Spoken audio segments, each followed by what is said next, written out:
दोस्तों स्वागत बा आप सभी के हमारे YouTube channel Bhojpuri fact box में। दोस्तों पिछले कुछ दिनों से विष्णुराज काफी ज्यादा परेशान रहत बाटे, काहे कि एक जाना माना गायक विष्णुराज के कॉल पर खुलेआम धमकी दे देल बा। ओकरे बाद से विष्णुराज काफी ज्यादा टूट गईल बाटे।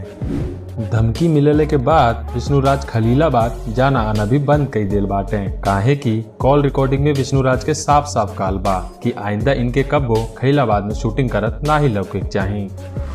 ई धमकी के बाद से विष्णुराज खलीलाबाद जाई फिलहाल अभी बंद कर देल बाटे, काहे कि आप सब तक जानते हैं कि मालती चौहान गर्भवती बाटी और ई सब के बीच वो कोनो भी तरह के रिस्क ना ही लेहल चाहत बाटे। अगर विष्णुराज ई वीडियो देखत बाटे तो आपसे अनुरोध बा कि आप निकट के थाने में धमकाए वाले के खिलाफ FIR दर्ज करावल जा। दोस्तों अगर आप सबके अभी तक ना ही पता चलल कि विष्णुराज के साथ का भइल बा तो आप सब ई क्लिप के जरूर देखी। आज्ञा से भैया हम नहीं कर पाएंगे। तो फिर मेरी बात सुनो, अब तुम आइंदा कभी सोचना भी मत कि तुम खलीलाबाद में शूट करोगे दोबारा। तुम अच्छी तरह जान रहे हो ना मुझे, मेरा गुस्सा जानते हो ना बखूबी। तुमको 2-4 करोड़ चाहिए क्या तुमको पैसा मुझसे? पैसा वाली बात नहीं है भाई। तब फिर तुम कैसे वो बोल रहे हैं मुझसे पैसा के लिए? अब भैया देखिए जो मेरी बात सुनो, अब चलो तुम शूटिंग करो, चलो रखो अभी फोन। अब तुम शूटिंग करके दिखाओ, खलीलाबाद में आओ, कोई माई का लाल तुमको शूटिंग करके दिखाते तुम मान। तो दोस्तों आप लोग तक देख ही चुकल बाटी कि इनके जिंदगी में का परिस्थिति चलत बा। दोस्तों जैसे कि आप लोगन के पता ही बा कि अपन भारत एक लोकतांत्रिक देश बा। यहाँ पे सभी वर्ग के लोग के कहीं भी आए जाए के खातिर पूरी तरह से छूट बा। अगर कोनो भी व्यक्ति केहू दूसरे व्यक्ति के मौलिक अधिकार के उल्लंघन करता त कानून की नजर में ई जुर्म के योग्य मानल जाला।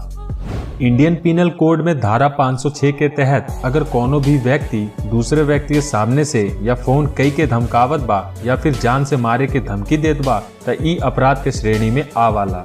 ई परिस्थिति में धमकी देवे वाले व्यक्ति के खिलाफ कानूनी कार्रवाई कईल जाला। यही के साथ दोस्तों धमकी देवे वाले के 2 वर्ष तक के सजा या फिर आर्थिक दंड अथवा दोनों से ही दंडित कईल जाला। दोस्तों आप लोग तक जानते हैं कि कॉपीराइट स्ट्राइक चैनल खातिर कितना खतरनाक होला। अब जेके ना ही पता बा कि कॉपीराइट स्ट्राइक का होला तो हम उ लोगन के बता दे कि जब रियल कंटेंट के कोनो दूसर यूट्यूबर बिना परमिशन लेहले अपने चैनल पर अपलोड कराला तो सामने वाले व्यक्ति पर स्ट्राइक मारे के अधिकार मिल जाला। यही के मद्देनजर हम आप लोगन के बता दें कि विष्णुराज के क्लोज चैनल हैप्पी यात्रा पर BR भोजपुरी द्वारा 2 बेर स्ट्राइक मारल गईल बा।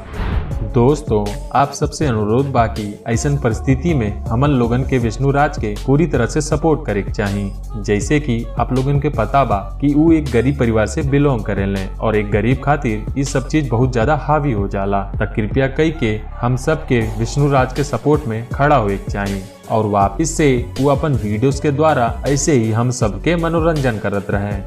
तो दोस्तों आप सभी के आज के ई वीडियो देखकर कैसन लगल नीचे कमेंट बॉक्स में अपन भोजपुरी भाषा में ही बतावल जाए। वीडियो पसंद आए तो लाइक शेयर और सब्सक्राइब करल मत भूलिया। जल्द मिलत है आप सभी के बीच एक नया रोमांचक वीडियो के साथ।